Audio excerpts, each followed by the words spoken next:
Konservasi adalah pemeliharaan dan perlindungan terhadap suatu yang dilakukan secara teratur untuk mencegah kerusakan dan kemusnahan dengan cara pengawetan. Apa sih tujuan konservasi? Yang pertama, memelihara proses ekologis yang penting. Tujuan ini terkait dengan menjaga proses ekologis yang penting dan sistem penyangga kehidupan, sehingga ekosistem tetap stabil dan siap menyediakan jasa ekosistem yang diperlukan. Yang kedua, menjamin keanekaragaman genetik, yang dimana konservasi ini bertujuan untuk mempertahankan keanekaragaman genetik yang penting untuk adaptasi dan evolusi spesies. Yang ketiga, pelestarian pemanfaatan jenis dan ekosistem. Tujuan ini melibatkan pelestarian pemanfaatan jenis-jenis biota dan ekosistem, sehingga keanekaragaman hayati tetap dipertahankan. Yang keempat, mengurangi kepunahan spesies.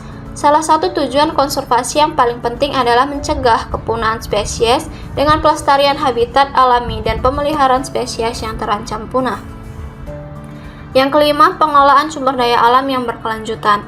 Tujuan ini melibatkan pengelolaan sumber daya alam seperti hutan, air, dan tanah secara berkelanjutan, termasuk penanaman kembali hutan yang ditebang dan pengaturan pemakaian air yang bijaksana. Yang keenam, preservasi lingkungan yang bersih. Tujuan lain dari konservasi adalah menjaga kualitas lingkungan dan mencegah polusi, termasuk upaya untuk mengurangi emisi gas rumah kaca dan mempertahankan keaslian lingkungan alam. Dan yang terakhir ada peningkatan kesadaran publik. Selain itu, konservasi juga bertujuan untuk meningkatkan kesadaran masyarakat tentang pentingnya pelestarian alam, sehingga masyarakat lebih mendukung upaya konservasi. Jenis-jenis SDA. Yang pertama adalah sumber daya alam hayati, adalah sumber daya alam yang ada di permukaan bumi dan hidup, antara lain hewan dan tumbuhan. Ciri utama dari sumber daya alam hayati yaitu tumbuh, bergerak, berkembang biak, bernafas, dan membutuhkan makanan. Hewan dapat dibagi beberapa kelompok sesuai dengan kepentingannya, yaitu hewan buas, hewan jinak, hewan peternakan, dan lain-lain. Hewan buas contohnya harimau, serigala, buaya, dan lain-lain. Hewan jinak contohnya kucing, kelinci, burung, dan lain-lain. Sementara hewan peternak contohnya sapi, bebek, ayam, dan lain-lain. Tumbuhan termasuk salah satu dari sumber daya alam hayati dan termasuk dalam kategori dapat diperbarui. Segala sesuatu yang berasal dari tumbuhan dan memberikan manfaat bagi kehidupan manusia.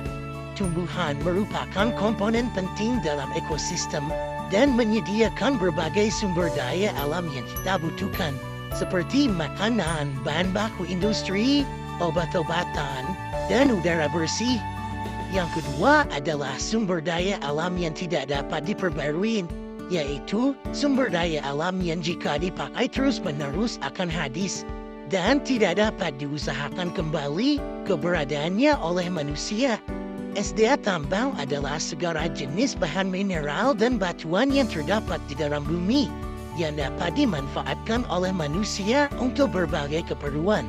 Contoh jenis sumber daya alam yang tidak dapat diperbarui yaitu berbagai macam barang tambang seperti minyak bumi, gas alam, emas perak, dan batu bara, dan lain-lain.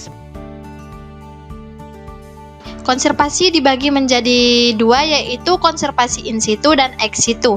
Konservasi in situ dan ex situ adalah dua pendekatan utama dalam upaya konservasi keanekaragaman hayati, khususnya tumbuhan dan hewan. Kedua istilah ini merujuk pada lokasi di mana upaya konservasi dilakukan. Adapun pengertian konservasi in situ. Konservasi in situ adalah upaya konservasi yang dilakukan langsung di habitat asli suatu spesies.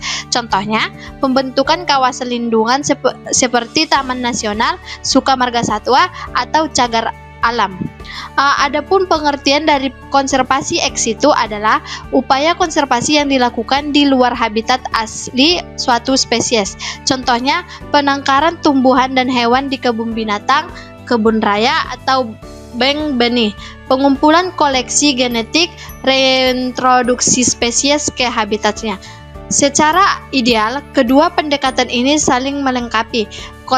Konservasi in situ merupakan upaya jangka panjang untuk melindungi keanekaragaman hayati di habitat aslinya, sedangkan konservasi ex situ dapat memberikan dukungan tambahan terutama untuk spesies yang sangat terancam punah. SDGs atau Sustainable Development Goals, sebuah agenda pembangunan global yang memuat 17 tujuan dan terbagi ke dalam 169 target yang saling terikat, saling mempengaruhi, inklusif, dan terintegrasi satu sama lain, universal atau tidak satu orang pun yang terlewatkan atau no one left behind dengan jangka waktu pencapaian hingga tahun 2030. Konservasi sumber daya alam atau SDA dan Sustainable Development Goals atau SDGs memiliki korelasi yang signifikan dalam upaya pembangunan berkelanjutan. Konservasi SDA merupakan upaya pelestarian dan pengelolaan sumber daya alam secara bijaksana. Sementara SDGs adalah agenda pembangunan global yang berkelanjutan menciptakan masa depan yang berkelanjutan. Implementasi konservasi SDA memberikan dampak positif terhadap pencapaian SDGs melalui perlindungan ekosistem yang menghasilkan manfaat berupa ketersediaan udara dan air bersih, ketahanan pangan, serta pencegahan bencana. Hal ini berkontribusi pada peningkatan kesejahteraan masyarakat dan pembangunan ekonomi yang berkelanjutan. Selain itu, konservasi SDA menjamin keberlangsungan sumber daya untuk generasi mendatang, sesuai dengan prinsip pembangunan berkelanjutan yang menjadi landasan SDGs.